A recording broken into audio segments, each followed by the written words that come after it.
بسم اللہ الرحمن الرحیم نحمدہ و نصلی علی رسول الکریم۔ دیکھیے، ہمارے ملک کے معاشی حالات اب اتنے گر چکے ہیں اور خوفناک سٹیج تک پہنچ گئے ہیں کہ اب تو قرضہ بھی نہیں ملتا۔ IMF جو ساری دنیا کے غریب ممالک کو قرضے دیتی ہے، اب پاکستان کو قرضہ نہیں دے رہی،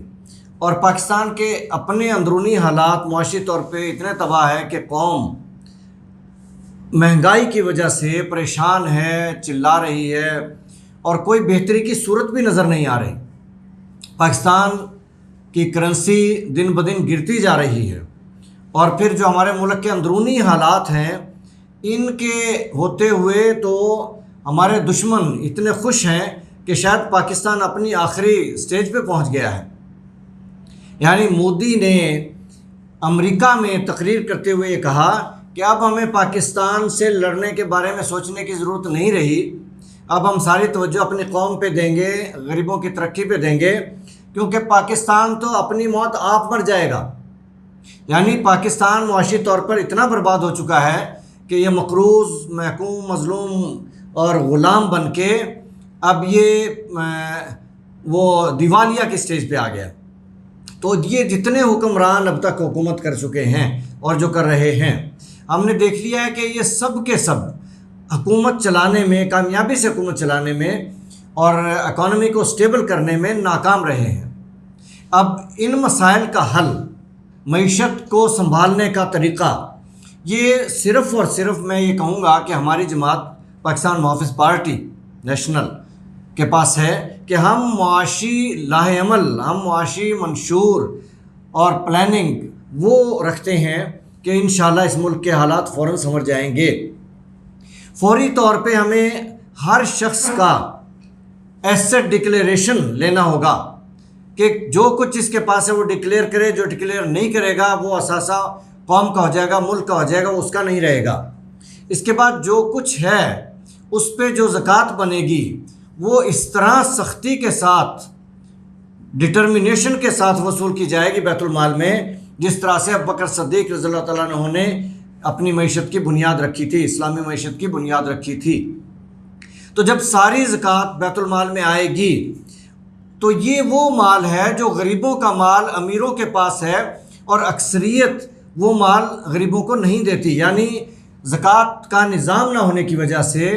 ہماری غریبوں کی دولت امیروں کے پاس پڑی ہے۔ اسی طرح سے عشر کا نظام وہ بھی اتنی ہی سختی سے رائج ہوگا، زکوٰۃ اور عشر کا نظام۔ تو عشر کا ہم دیکھیں، غور کریں تو شاید ہی کوئی 1% لوگ ہوں جو عشر دیتے ہیں، ورنہ یہ ہزاروں سینکڑوں مربوں کے مالک، کتنا عشر بنتا ہے وہ سارا غریبوں کا حصہ ہے، غریبوں کا مال ہے جو بڑے بڑے لینڈ لارڈز کے پاس ہے، اور وہ نہیں دیتے کیونکہ ہمارے ہاں عشر کا نظام نہیں ہے۔ تو غریبوں کی دولت تو امیروں کے پاس جمع ہے، غریبوں کی حالت کیسے سنور سکتی ہے؟ جب تک یہ نظام نہیں آئے گا غریبوں کی حالت نہیں سنورے گی۔ اور یہ زکوٰۃ اور عشر کی جو ہماری ویلیو بنتی ہے وہ ہمارے سالانہ ٹوٹل بجٹ کا تقریباً 20-30% ہے، بہت بڑا حصہ ہے۔ اور اتنا ہی 20% یا 30% حصہ ہمارا وہ بھی ہے جو خیراتی منصوبوں میں بانٹ دیا جاتا ہے۔ تو اس طرح سے ہماری قوم مقروض ہے اور محروم ہے اور مہنگائی کے اس میں چنگل میں پھنسی ہوئی ہے کہ ہمارے منصوبے ایسے ہیں۔ اس کے ساتھ پھر ایک مخصوص شرح، سب کے لیے ایک جیسی مساوی شرح ٹیکس کی ہو، جو ہر فرد قوم کا کمائے وہ اپنے حصے کا انکم ٹیکس دے، اور اس کے علاوہ تمام ٹیکسز ختم کر دیے جائیں۔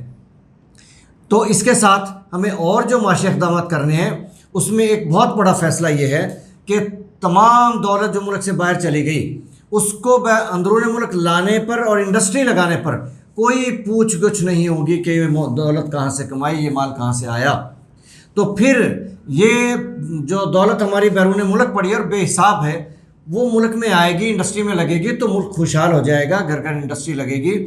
اور یہ قوم ترقی کرے گی، غربت ختم ہو جائے گی، مہنگائی ختم ہو جائے گی۔ اسی طرح سے ہمارے جو امپورٹ ان چیزوں کی جو غیر ضروری ہیں، تعیشات میں آتی ہیں، ان کو ختم کیا جائے، ایکسپورٹ کو بڑھایا جائے، اور ہمارے جو سرکاری اخراجات ہیں، وزیر اعظم ہاؤس کے اخراجات، وزیر اعلیٰ ہاؤس کے اخراجات اور دیگر سرکاری افسران کے اخراجات، ان پہ کنٹرول کیا جائے۔ اصولاً ایک کپ چائے بھی وزیر اعظم کا قومی خزانے سے، عوام کے پیسے سے نہیں بنتا، کیونکہ وہ تنخواہ لیتا ہے۔ تو اسی طرح تمام افسران، تمام وزراء اگر وہ اپنے پیسوں سے اپنی چائے پئیں گے، کھانا کھائیں گے، اخراجات کریں گے اور قومی خزانے پہ بوجھ نہیں بنیں گے اور یہ لشکر نہیں ہوگا وزراء کا، تو یہ بہت بڑا ایک ہمارا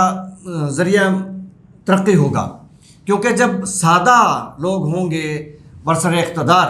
تو سادگی کے ذریعے آپ کے تمام اخراجات کم ہو جائیں گے، قوم بھی اس راستے پہ آ جائے گی۔